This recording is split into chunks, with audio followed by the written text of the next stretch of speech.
শাপলা city সংসদের পক্ষ থেকে প্রতিটি শহীদ পরিবার এবং আহতদের জন্য কোরবানি করার উদ্যোগ গ্রহণ করা হয়েছে। এই মহতী উদ্যোগে আপনারাও সামিল হতে পারেন। একটি পশু অথবা একজনের পরিমাণ অংশগ্রহণ করে আপনারা এই কোরবানি শাপলা সিটি সংসদের উদ্যোগে শরীক হতে পারেন, সামিল হতে পারেন।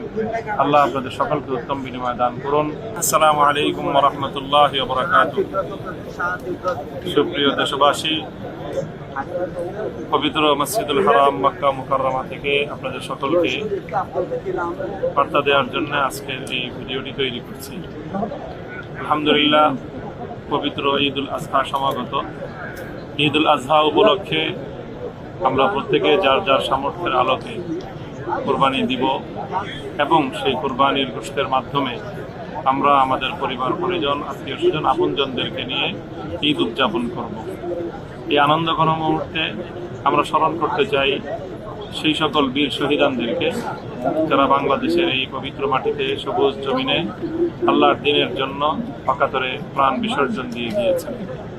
2013 সালের শাপলা চত্বরের ঐতিহাসিক নবী প্রেমের উদ্বেলিত সেই সংগ্রামের রণাঙ্গনে যারা শাহাদাত বরণ করেছেন। 2021 সালে বাংলাদেশের ইসলামী ঐতিহ্যের মর্যাদা সমুন্নত রাখার জন্য মোদী বিরোধী আন্দোলনে হেফাজতে ইসলাম বাংলাদেশের যে সকল নেতাকর্মীরা শাহাদাত বরণ করেছেন, এমনকি 2001 সালে ফতোয়ার মর্যাদা রক্ষার জন্য যারা জীবন দিয়েছেন, সেই সকল শহীদ পরিবার এবং এখানে মারাত্মকভাবে আহত হওয়া সেই সকল বীর মুজাহিদিনদেরকে আমরা এই সমাগত কোরবানির ঈদের আপ্যায়নে তাদেরকেও শরীক করতে চাই।